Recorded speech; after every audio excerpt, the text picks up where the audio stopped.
First of all, I want to thank Sam. He moved me with his last slide, not the other one that we shared all day yesterday, but also the fact that he points out that we need to be advocates for our patients. Voy a hablar en español. I'm sorry, Sam, the majority is Spanish speaking. I hope you can follow my slides. So, sin más, les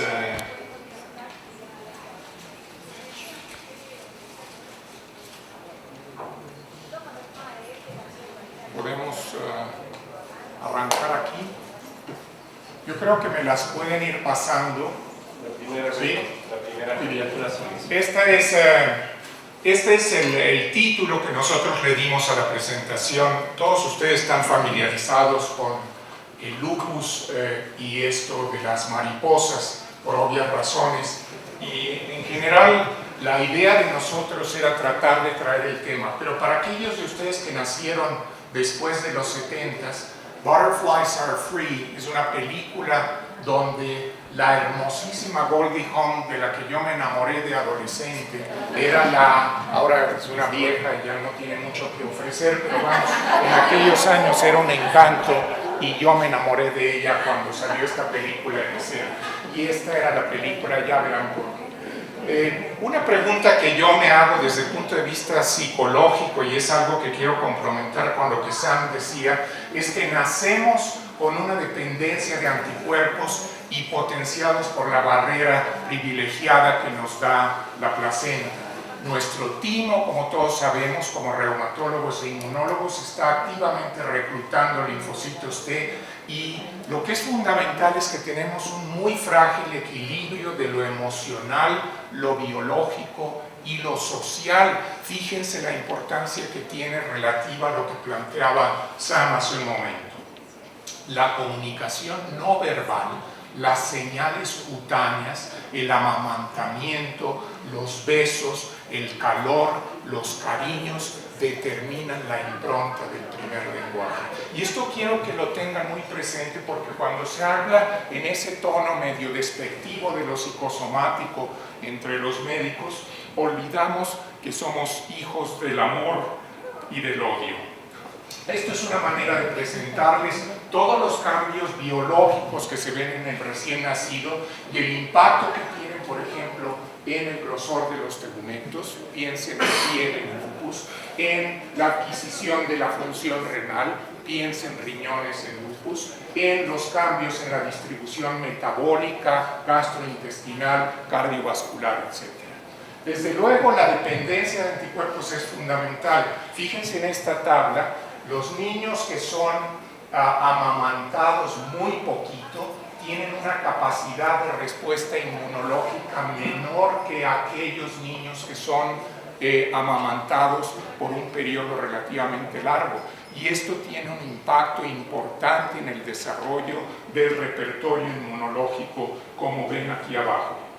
Los niños que son vacunados, ahora que tenemos en Estados Unidos esta epidemia de sarampión recién llegada por falta de vacunación, por todos estos grupos que han decidido no vacunar a sus niños, ahí tienen otra vez el impacto de la vacunación respecto de la no vacunación en el reforzamiento de la respuesta inmune.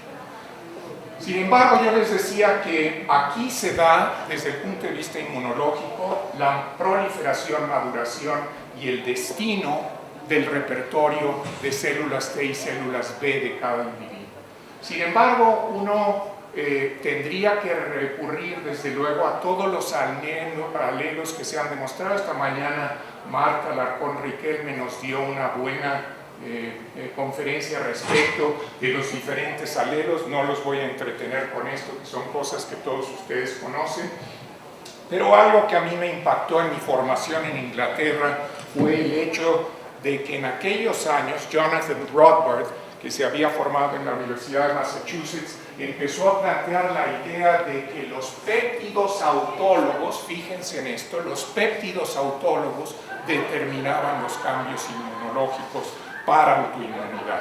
Y eso ha sido un efecto cierto, y en el enclave de lo inmunológico, la idea de lo autólogo sigue siendo un elemento muy importante para entender cómo discurre la autoinmunidad y sobre todo cómo se estratifican los pacientes con lupus.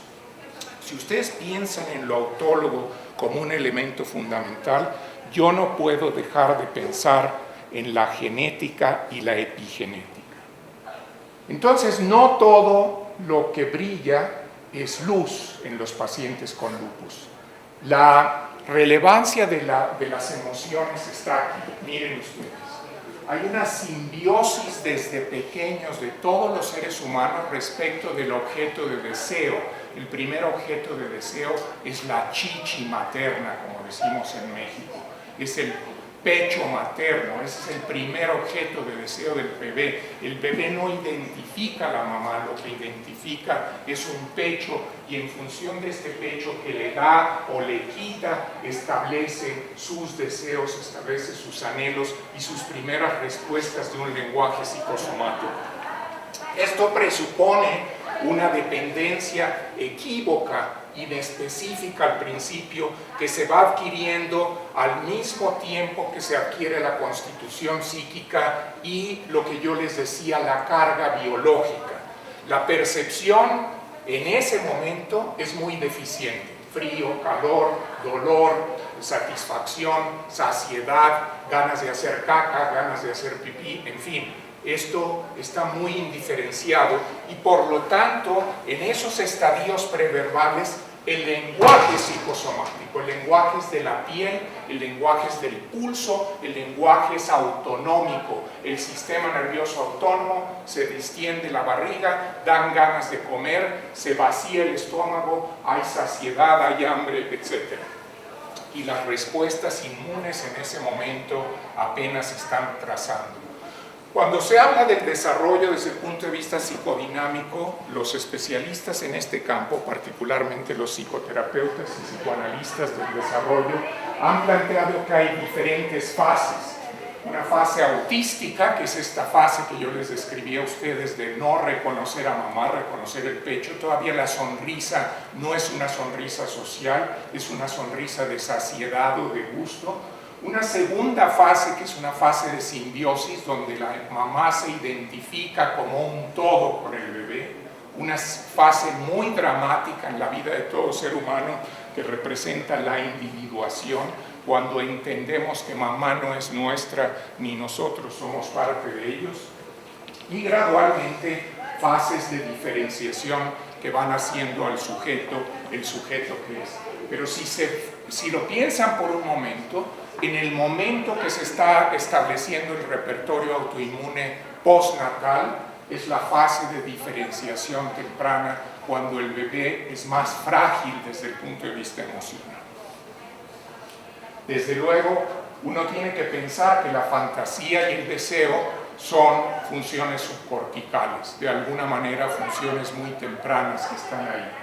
Y yo les planteo que el paradigma que vamos a estudiar, asociado a lo que planteaba Sam hace unos minutos, es que además de estudiar órganos, tejidos, moléculas, sistemas, etc., tenemos que pensar en las interacciones de lo psicosomático, lo que no podemos cuantificar, lo que no podemos leer más que en forma de estímulos, de respuestas, de estrés, como decía Sam respecto de sus pacientes.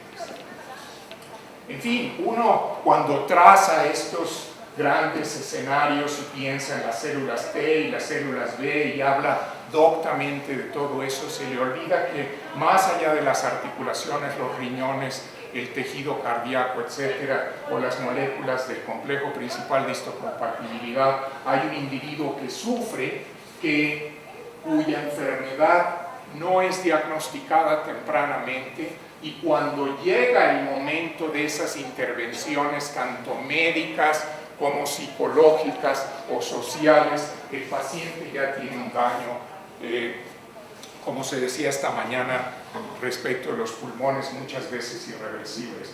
Yo creo, igual que Sam, que el doctor Lin, lo estoy tuteando aquí mucho, que la intervención primaria es difícil de hacer en enfermedades autoinmunes, desde luego, pero sí tenemos una responsabilidad importante como médicos en la intervención secundaria, en todos esos factores epigenéticos de los que se preguntaban ustedes que tienen que ver con el estrés. Y ahora les voy a decir por qué. Acuérdense que en el lupus lo que nos preocupa son pulmones, riñones y cerebro, pulmón en general. Pero hay algo delirante, como si fuera una pérdida de afecto en toda enfermedad psicosomática. Fíjense ustedes por un momento qué pasa en una paciente con lupus. En todos los que hemos tratado pacientes con lupus toda la vida, ¿qué les pasa a los pacientes? Primero se sorprenden enormemente lo que les está pasando, entran en un estado de shock cuando les damos el diagnóstico y les decimos de qué se trata, y o se adaptan a la situación y aceptan nuestros consejos médicos, nuestros esteroides, nuestros antimaláricos, qué sé yo, dependiendo de la gravedad de su enfermedad, o simplemente lo rechazan. Y como si esto fuera poco, el paciente todavía tiene que enfrentar las recurrencias de su enfermedad, y eso la lleva a la gran mayoría de las mujeres que yo veo a una sensación de descreimiento.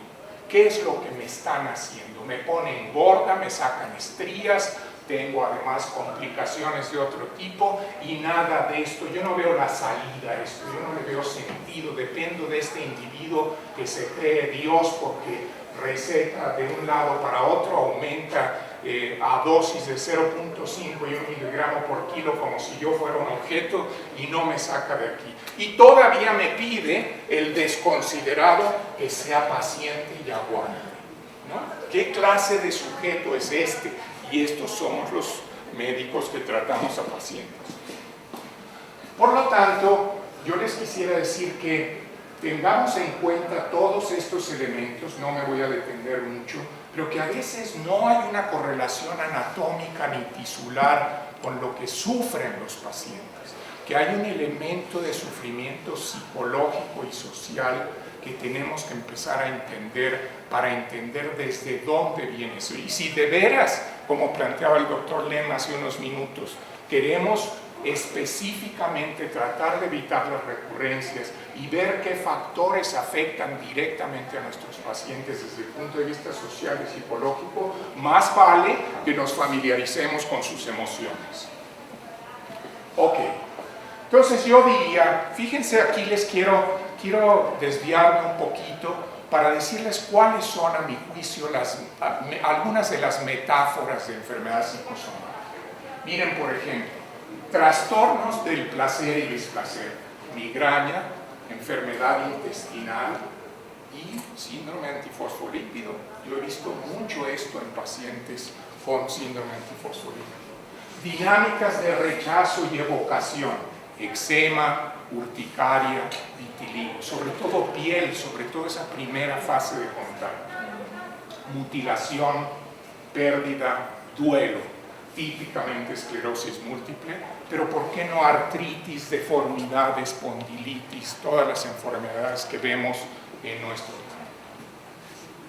Ahora bien, si lo pensamos así, hay muchos algoritmos para estudiar las enfermedades funcionales, pero el territorio funcional es un territorio que los médicos, como yo, como ustedes, los reumatólogos, los internistas, vemos con cierto desdén, y a veces no nos importa mucho eso de que el paciente tenga colon irritable o le duela la cabeza, o peor aún tenga fibromialgia, esa entelequia que nos hace decirle a la secretaria que me espere para que agarre yo competencia emocional y pueda ver esta broma. ¿Por qué? Porque lo que precede generalmente son síntomas. Tienen mala semiología, dolor aquí o allá, me duele todo el cuerpo. También las pestañas, señora, sí, las pestañas también, doctor, desde luego los sábados y los domingos cuando me canso. Están muy asociados a trastornos del carácter, generalmente son diagnósticos acomodaticios, la fibromialgia, los 14 puntos, ya estamos picándole a la paciente a lo tarugo para encontrar que finalmente lo que le duele es el alma. No le importan los puntos gatillo, eso es una entelequia, eso es una invención de los amigos de Mario Cardiel en Toronto, que hemos usado todos a lo largo de los años y que nos sirven poco para resolver los problemas de la fibromialgia. ¿Qué quiere decir conversión? ¿Qué quiere decir un paciente que dice que le duele el intestino y que decimos es un trastorno conversivo con una elegancia y nos planchamos el traje y vamos al siguiente simposio? Es una apelación al otro. Fíjense lo que yo les decía al principio. El dolor de nuestros pacientes es una apelación a un afecto perdido. Puede ser consciente o inconsciente, pero ahí está, y generalmente está asociado a disposiciones fóbicas o histéricas, rechazo, evocación, rechazo, adaptación. Entonces es importante entender esto. A mí me preocupa siempre que cuando uno habla de lo conversivo, usa una frase de un amigo nuestro y colega que se mudó a la industria farmacéutica por razones que todavía no entiendo, que era bastante inteligente y dejó de serlo con ello. No tengo nada en contra de la industria farmacéutica, pero sí de los colegas que se nos traicionan, que decía, cuidado con los enfermos conversivos porque luego se convierten en cadáveres.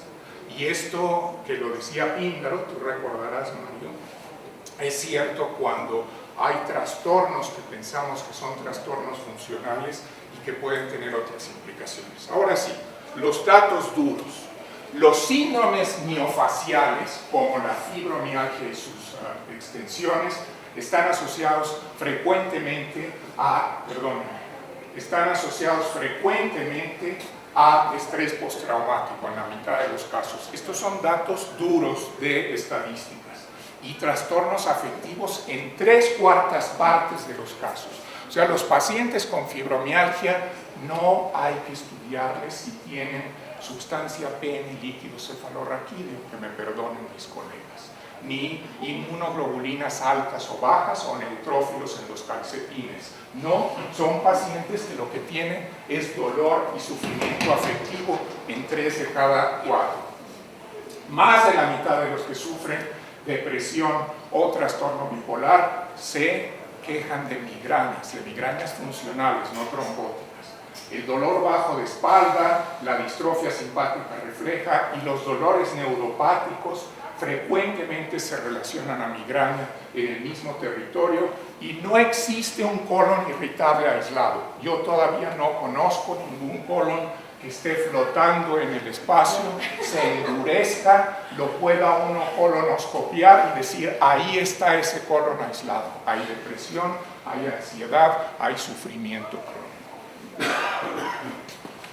Los dolores crónicos que vemos nosotros están asociados a estrés emocional, ya lo dije, compromiso funcional, calidad de vida muy afectada, pérdida económica frecuentemente, aislamiento social, como apuntaban, no solo en los pacientes con lupus, el paciente con fibromialgia es un paciente rechazado en casa, fuera de casa, en el consultorio, en el camión y en todos lados.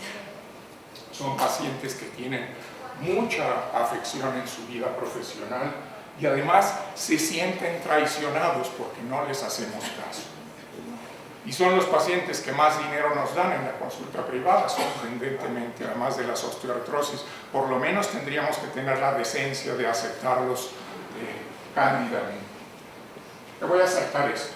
Decía el doctor Lema hace unos minutos que el estrés, ese estrés que le ponemos nombre a todo en la actualidad, es muy frecuente como un inductor de cambios tanto físicos como emocionales en los pacientes. Yo me voy a tomar unos minutos para hablarles de mi concepto, que he estudiado estas cosas, qué quiere decir el estrés, para que no lo usemos como lo usan nuestros pacientes. Me estresé, me dicen. ¿Y usted qué es eso de que se estresó? ¿Se estiró? ¿Se estresó? ¿Perdió el equipo local? ¿O qué fue lo que pasó? El estrés en medicina está asociado o a una respuesta neuroendocrina, a lo que todos conocemos como estrés oxidativo, pero hay un estrés psicosomático y desde luego hay un estrés postraumático, bien conocido en situaciones de guerra o de violencia como la que viven nuestras sociedades, angustia social y también trastornos de comportamiento. hay flexibilidad en nuestras vidas. Cuando uno piensa en estrés en términos muy biologistas, pues obviamente tiene que recurrir al cortisol, tiene que recurrir a las descargas de uno de otro tipo, el eje hipófisis, hipotálamo, adrenal, etcétera, y los mecanismos neurosensitivos. ¿Qué pasa con el estrés oxidativo? Para citarles un ejemplo, aquí tienen una lista de problemas que genera el estrés oxidativo, pero quiero que vean que generalmente el estrés oxidativo se asocia a enfermedad crónica. O sea que de suyo nosotros estamos viendo representados de una manera muy sutil, pero muy real y muy presente, esto en nuestros enfermos reumáticos prácticamente todos los días. Y eso tiene que ver con las situaciones, desde luego, anaeróbicas, con la presencia de infecciones oportunistas, con el daño que produce la inflamación endotelial en otros territorios. Pero también, y esto es algo que han estudiado los neurólogos mucho más que nosotros, el estrés oxidativo tiene un impacto directo en la función cognitiva. Y se sabe que esta es una línea de investigación fundamental en las demencias, especialmente en la demencia tipo Alzheimer. Y en este momento hay grupos en el mundo estudiando muy particularmente el impacto del estrés social, oxidativo y metabólico, como ustedes saben, en las enfermedades de este tipo. Ahora bien, esto es muy central en lo que les digo. Los seres humanos dependemos, como ya les dije, de un ambiente primigenio, que es el ambiente de mamá, el entorno afectivo, el entorno de calidez que nos brinda mamá. La impronta emocional determina las respuestas autonómicas y relacionales, es decir, se me hincha la barriga porque mamá no me daba de comer, o porque en mi recuerdo atávico mi madre era una mujer ansiosa y yo sufría porque quería comer y no lo recibía adecuadamente. Eso es echarle la culpa a los mamás. Los papás siempre salimos bien librados de estas documentaciones psicoanalíticas, pero lo que quiero subrayar fundamentalmente es que esta impronta emocional es determinante. Dependemos de recursos emocionales inconscientes, perdónenme, para enfrentar el dolor y la adversidad, la pérdida, y el trauma está relativamente o inversamente relacionado a la reparación y la contención materna y, por extensión, matrimonio, pareja, relaciones sociales, ambiente laboral, etc.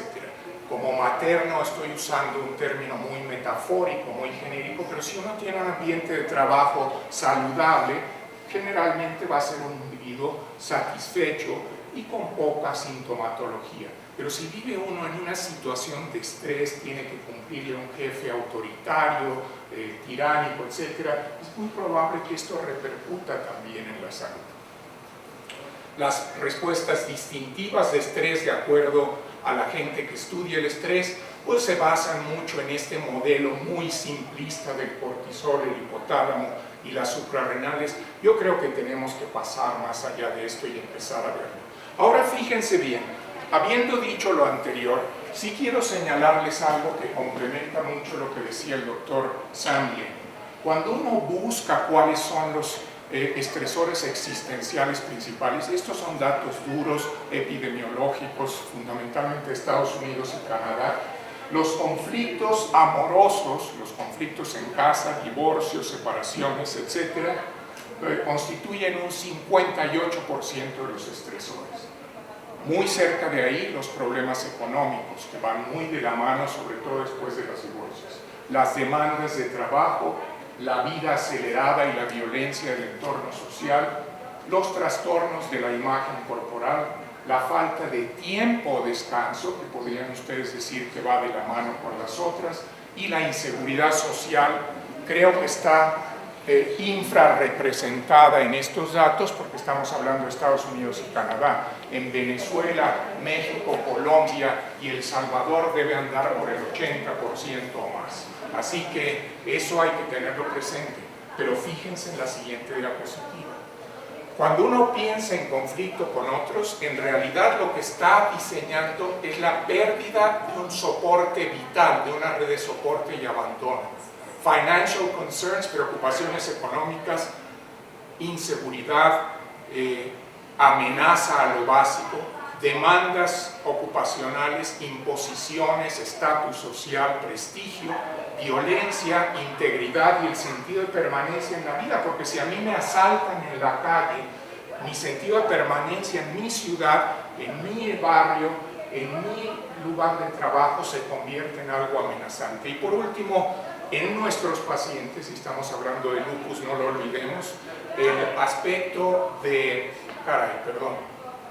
el aspecto de la imagen corporal tiene mucho que ver con la sexualidad, un aspecto que no he tocado, pero es prioritario en nuestras pacientes.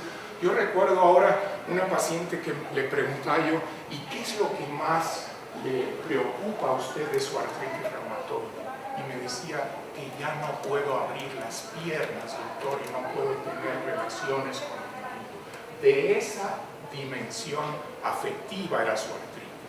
No era la deformidad en las manos, era que sus piernas no le permitían hacer el amor con su marido.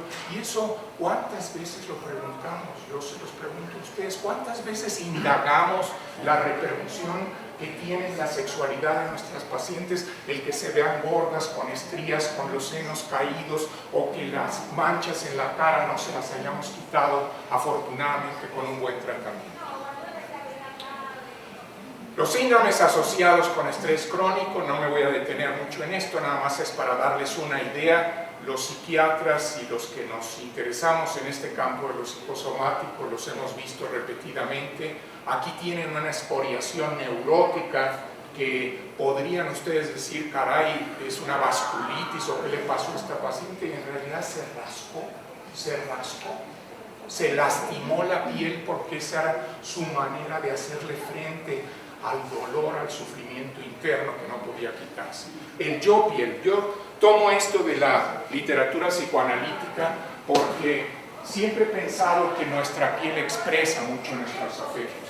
Aunque hay una preeminencia genética, los trastornos de la piel, como el lupus cutáneo subagudo, como el lupus cutáneo, como las manifestaciones de tantas enfermedades que vemos, dan un sentido a la pérdida de identidad.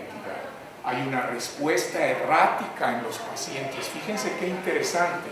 Mejoramos muy bien la función renal, mejoramos muy bien lo cardiovascular, pero nuestras respuestas en lo cutáneo habitualmente son bastante erráticas y ahí andamos rascándole a la talidomida, a los antimaláricos, qué sé yo, a los esteroides untados y a la luz de luna a ver si con eso se les quita. Las exacerbaciones en la piel frecuentemente tienen que ver con problemas emocionales y generalmente el daño en la piel, como vieron en la gráfica anterior, epitomiza un compromiso en la integridad del sujeto, porque la piel es un medio de comunicación hacia el exterior. Y el caso del vitiligo es muy interesante.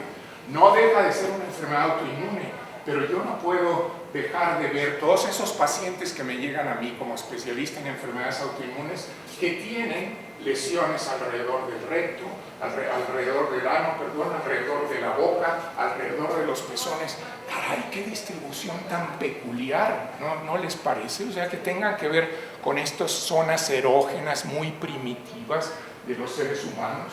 No deja de ser una enfermedad autoinmune, no piensen que estoy psicoanalizando aquí nada más. Sí considero que es una enfermedad autoinmune, pero sí creo que tenemos que ver más allá de las células y las moléculas. Los hechos duros. Nuestra piel replica el afecto. Fíjense, los trastornos dermatológicos claramente asociados por estadística a eventos traumáticos desde el punto de vista psicológico. Estrés postraumático, fobia social, trastorno obsesivo compulsivo. Caray, la lista sorprende. Y aquí tienen un ejemplo, una psoriasis en una paciente asociada directamente a un trastorno emocional, pierde a su marido, se engorda, se descuida, le importa un bledo la piel y llega así a consulta. Ahora, yo creo que aquí ya no sé qué le pasa a esta. No sé por qué está fallando, pero en fin. La premisa que les quiero plantear esta tarde es debemos empezar a escuchar a nuestros pacientes de acuerdo a la narrativa y no solamente desde el punto de vista biológico, tratar de entender cómo se ha insertado el lupus en su vida, cómo ha modificado su manera de ser, de pensar, de entender el medio ambiente, de entender a su pareja. Yo presumo que todo esto tiene que ver con lo que yo llamo una psicosis insertada en el cuerpo. Se da en el núcleo primario amoroso, hay falta de estructura, la patología emana de probablemente, y esto es una hipótesis psicoanalítica, de memorias reprimidas, y no hay lenguaje más que lo espectral o el lenguaje que no tiene cuerpo, es un lenguaje que se expresa como se le da la gana, el lenguaje psicosomático. Y yo insisto y les insisto esta tarde, los doctores tenemos que empezar a entender y metaforizar la narrativa. Esto yo estoy haciendo con mis pacientes y créanme que la mayor parte de una consulta con mis pacientes con lupus, artritis, espondilitis, hoy en día es una escucha metaforizante. El eje Z de la autoinmunidad probablemente se nos escape en este momento, pero llegará el día en que podamos incorporar esos elementos de una manera más sólida. Los hechos duros finalmente. La comorbilidad psiquiátrica ocurre en 37% de los pacientes con enfermedad inflamatoria intestinal. Los trastornos afectivos predicen la respuesta y las recurrencias en nuestros enfermos, esclerosis múltiple, lupus, artritis reumatoide. Muchas intervenciones psicoterapéuticas han ayudado. Yo no mandaría a todos mis pacientes a psicoterapia, pero sí es cierto que cuando los pacientes hacen una intervención psicoterapéutica profunda, mejora la comprensión de su enfermedad, mejora el apego al tratamiento y mejoran su pronóstico. La respuesta a la terapia biológica aumenta, y se ha visto esto cuando a los pacientes se les dan inhibidores de recaptura de serotonina o se les da tratamiento. Esto, a mi juicio, requiere una línea de investigación muy profunda y con la cohorte que tiene el doctor Lim, creo que es una dimensión que se tiene que buscar igual que en las nuestras. Por último, les quiero mencionar que a mi juicio hay varios factores que empeoran el pronóstico de nuestros pacientes. Un diagnóstico tardío equívoco, la nefritis, la neumonitis o el compromiso del sistema nervioso central, tratamiento en exceso, que es algo que frecuentemente incurrimos, la arrogancia del médico que no está dispuesto a escuchar a su paciente, el desinterés emocional que tantas veces mostramos con nuestros pacientes porque nos cansan, porque no tenemos tiempo, porque ya lo sabemos todo, y finalmente el abandono terapéutico. Quiero terminar diciéndoles que cuál es el mensaje que yo les sugiero que se lleven a casa de todo esto. Número uno, la autoinmunidad es inherente a las interacciones entre cuerpo y alma. 24 horas al día, 7 días a la semana, 365 días del año. Es la narrativa de la vida de un paciente con lupus. La patología implica señales alteradas, pero también expectativas rotas, también falta de sueños, también ruptura en lo social y en lo emocional. El daño no solamente está limitado a los órganos, permea la narrativa de vida de nuestros pacientes, en especial los pacientes con deformidades o daño cutáneo. Su epítome es de lo que yo les quiero plantear, es una interacción fértil entre el sujeto, la genética y el ambiente. Por tanto, lo epigenético cada día va a cobrar más sentido en el tratamiento de estas enfermedades. Y por último, el diagnóstico, por favor, tiene que ir más allá de las moléculas y los tejidos. Tenemos que hacer algo más por nuestros pacientes. Cuando uno piensa en enfermedad autoinmune, piensa en todas estas categorías y dejamos ahí en el renglón oculto los trastornos cerebrales y los trastornos afectivos. Yo quisiera que incorporáramos esto más en nuestro armamentario clínico y que de veras pensáramos que en la autoinmunidad, si no sabe uno a dónde va, acaba en otro lado. O sea que finalmente sí tenemos que ser más activos, más proactivos, más selectivos con nuestros pacientes. Y nada más les recuerdo que quien dijo que las mariposas son libres no fue Goldie Hawn, me hubiera encantado, fue Charles Dickens. Muchas gracias por su atención.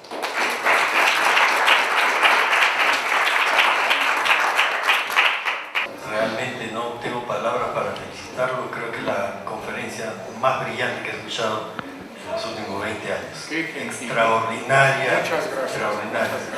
Y le comento de que la próxima semana justamente estoy presentando en Perú, en Lima, Perú, en la Universidad Cayetano Heredia, la segunda edición de mi libro sobre bases de la inmunología clínica, donde hay un capítulo completo dedicado a la parte de psiconeuroinmunoendocrinología, donde se menciona todo lo que está conversado, con experiencias de trabajo en el Hospital Cayetano Heredia, en la práctica privada, sobre este tipo de intervenciones mente-cuerpo que están dando resultados extraordinarios, que fueron presentados también en el Congreso Latinoamericano de Autoinmunidad en Cancún hace un par de años, con resultados extraordinarios, que es lo que estamos viendo en nuestro hospital con intervenciones mente-cuerpo que estamos haciendo todo el tiempo, hace varios años. Los felicito realmente, doctor. Y yo a ustedes, muchas gracias. Si me permite, para enviarle uno de los libros. Lo agradeceré mucho.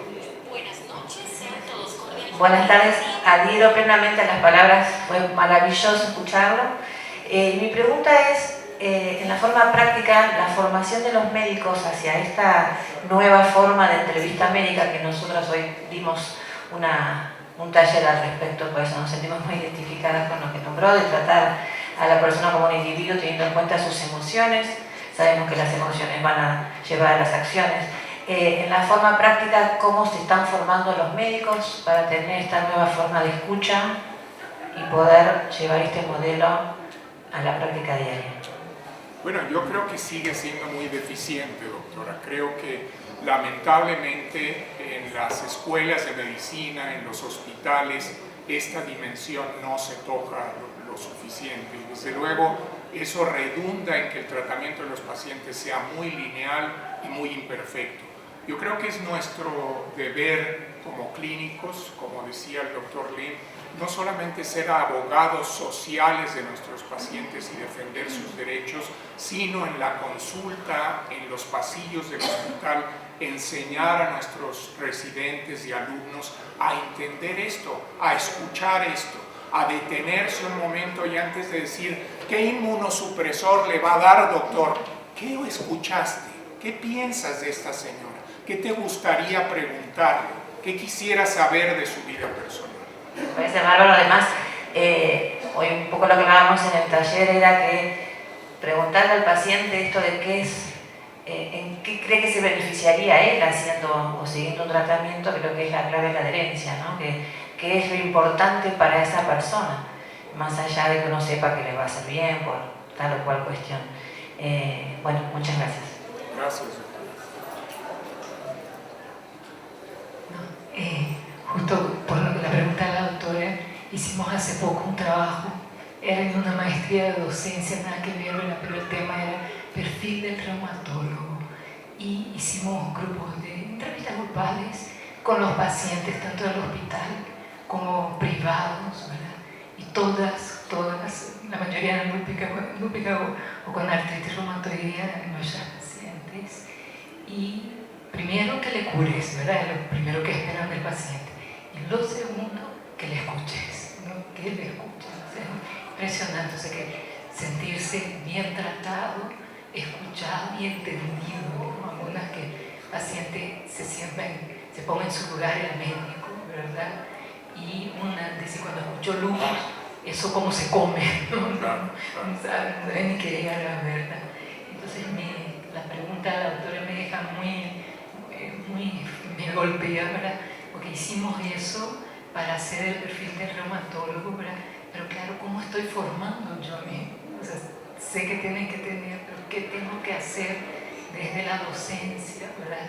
Estoy en un estudiante formador para que mis chicos, o sea, mis residentes, realmente escuchen al paciente, ¿no? Estamos trabajando muchísimo en cardiovascular, riesgo cardiovascular. El doctor nos agregó hoy lo del estrés, ¿no? Entonces, no sé, ¿verdad? Pienso, todo que estamos queriendo modificar los factores modificables, pero pasa mucho por explicar al paciente, porque para que coma bien, para que tome sus remedios de la presión alta y de todo eso, vamos a minimizar muchísimo los riesgos cardiovasculares, ¿verdad? Entonces, una cosa más, preguntar los estreses, entender qué le pasa a nuestros pacientes. Agradezco muchísimo y me encantó esto. Gracias. Bueno, yo creo que una última pregunta. Quería contar un poco lo que estaba comentando. Yo no soy reumatóloga, soy kinesióloga, trabajo en rehabilitación en el IREP, en Argentina, hace muchos años. De hecho, el doctor Mario Moreno se formó en el IREP cuando yo entré como residente de kinesiología.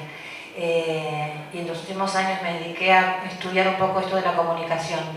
Y adhiero a esto, ¿no? Que ningún profesional de la salud, por lo menos en Argentina, tenemos formación desde lo universitario en comunicación, lo cual es muy llamativo. Así que, bueno, los que estamos todavía en la docencia, yo en el hospital y diferentes, bueno, tratamos de que se logre esto, que consigamos aprender a comunicar. Y ayer en el congreso de pacientes que participamos, una de las cosas que dijeron los pacientes es: queremos que el médico nos escuche, necesitamos que nos escuche. Así que, bueno, esperemos que se logre. Bueno, yo quisiera hacer un comentario muy breve. Felicitar al doctor Lin por su excelente conferencia, congratulations doctor, y al doctor Alberto Palacio. También concuerdo que es una de las conferencias más extraordinarias que he escuchado en mi vida. Yo creo que en lupus nosotros como reumatólogos hemos avanzado muchísimo en el tratamiento. En el manejo, en el estudio de las cortes nos ha permitido conocer muchos aspectos que no teníamos antes claros y que ahora los vemos con mucha más facilidad. Hemos entendido que el paciente tiene que estar empoderado, hemos entendido que el paciente tiene que estar incluido en la decisión que se tome de tratamiento, y apenas estamos en pañales cuando estamos hablando de la persona que tenemos al frente.